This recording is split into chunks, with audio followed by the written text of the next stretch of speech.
Thank you, Gordon, for coming in today. Thanks, Dev. It's great to be here. We are having this conversation around purpose, and the word for purpose has been used, in many occasions and for many organizations, and many people have used to convey a message. Yep. And we are, having these conversations with leaders who are driven by purpose, and who are driving organizations which have a purpose or for-purpose organization in the lingo. And we want to understand from sector leaders like you and experts to come and share their story around purpose and their understanding around purpose. So my first, where do I want to start is what's your purpose has been across last 30, 40 years working in the sector, human services sector, and what triggered you to be part of the space? I guess, from a deep, within a purpose that drives me is a fundamental belief in the goodness of humanity and what we're capable of. So, I've for some reason, I think it was my growing up, and I didn't have an easy childhood, but it had some issues along the way. But I think when I look back, all of that taught me about resilience and about the goodness in people, but also an understanding that life is not always a smooth road and things happen, and how others and yourself get through that.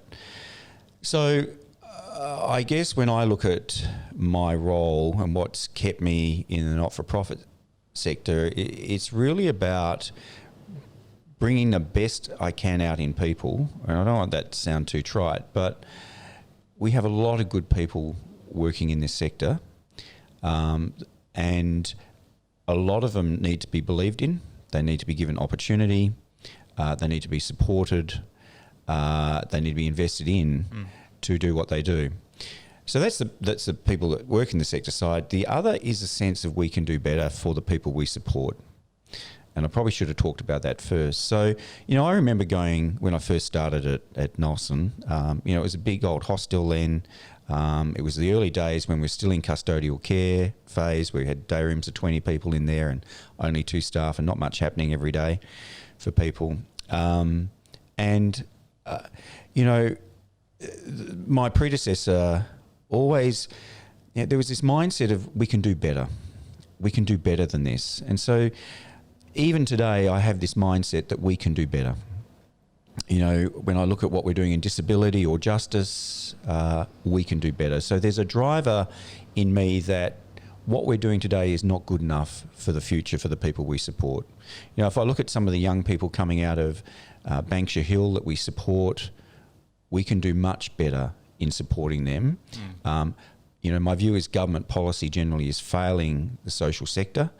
And so a big driver for me is how can we harness the resources we have as an organisation and encourage others to invest in doing better. So there's that sense of enabling people to be great at what they do, but there's a driving sense in me that what we do today is great, but it's not good enough, and how can we do it better tomorrow? So it's always, what you're saying is the incremental push, Yep. The belief that there is an incremental possibility of change, which is positive, and second, believing in people that they deserve more and then they can deliver more. Yep, absolutely. And look, I think the other thing is, and I think we're lacking this at the moment as a collective human services sector, but we need a bit of a vision. We need a new vision for our sector.